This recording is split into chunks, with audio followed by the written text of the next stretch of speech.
Woo. Thank the Lord. The tournament is over for me now. I just finished up the knockout round. I want to give you a little information about how I prepared for Lake Chickamauga and how I fished it, how I practiced for it, and kind of how the tournament went. Chickamauga is a Tennessee River lake, so it's a river lake and it's current driven, so if you got current in it, it's going to make it better. We didn't have a lot of current this week until the latter part of the week. We started getting a little more current, so the fish started biting a little better. There's two major patterns on Chickamauga, and you kind of have to pick what you like to fish. You know, if you like shallow fishing, you need to stay up in the Dayton area and north upriver, back in the backwater sloughs. You can still do that. A few guys had pretty good tournaments fishing up here real shallow. The other pattern is the offshore. This is one of the best offshore crankbait lakes and offshore ledge fishing lakes, you know, there is on the Tennessee River chain. It's just really heavily pressured, so the fish were really hard to make bite. I saw a lot of fish on my active target that couldn't get them to bite. So my strategy coming into here was I looked for deep water schools. I didn't find many. And most of the ones I did find were all the same community ones that a lot of other guys found. And the key depth on those little tips on your C map, on your Lowrance C map, the points that run out on the bars on the main river, that's kind of what you need to look for. Anywhere from 12 to even 25 feet, you know, but I think the 17 to 22 feet is a kind of key depth here right now. And that's the ones few I caught were that depth. The shallow pattern was how I made the knockout round. In our format, it's numbers game. If it was a 5-fish limit game, I wouldn't fool with a shallow bite at all. I would stay deep and I try to just get 5 big bites because that's where the bigger fish are, is out deep.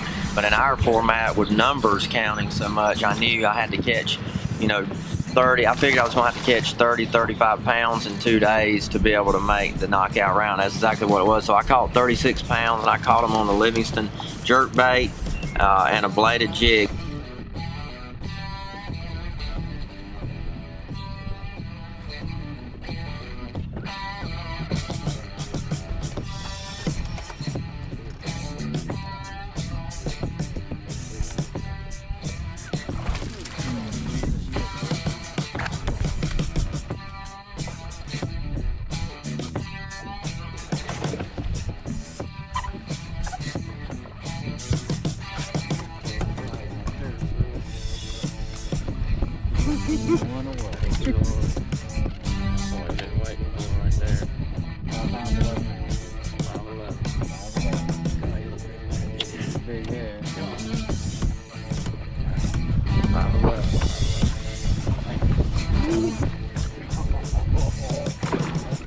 Last little flurry right there saved me. Had a rough morning, but then you pull in the right spot. That's how Lake Chickamauga is, man. They'll bunch up. These grass fish are going to turn on and start biting. So I'm liking it. Thank the Lord for that. Every one of them was hooked on the edge of the mouth, but I got them all in, thankfully, too.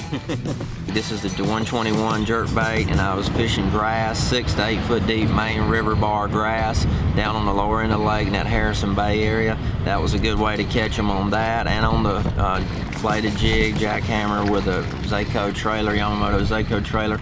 I caught a few on a shallower crankbait, the Shredder 53 Livingston, which is a 6 to 8 foot diver, and then boat docks with the lunker lure, rattling jig, skipping that under docks. I caught a few like that yesterday. There was a lot of little fish in brush piles on docks, but I didn't catch any big fish doing that. But that was the pattern for shallow. Woo. Thank the Lord. So that is how I got to the knockout round. Then today, after I was in the knockout round, I knew there was no need to fish shallow and try to catch 15 or 20 pounds, but I was really wanting to find a big school of fish, and I was around so many fish today offshore, and so many other guys around me were catching them, just timing, getting the right timing on those schools. You just bounce around a lot of times. And deep cranking, this is my deep crankbait. This is the Howler Livingston Deep Plus, and if you hadn't seen this bait, I'm telling you, it's the best. I'm not just telling you that. This is the best 25 to 30 foot diver on the market, and I don't think many people even know it's even exists. And I threw this a lot today, and it'll dredge. I was watching it on my active target, digging the bottom in 27, 28 feet on a long cast, throwing it on an 8 foot Ish Monroe punching rod because it's such a big heavy bait, and a big Tatula, the 200 Tatula with the big spool.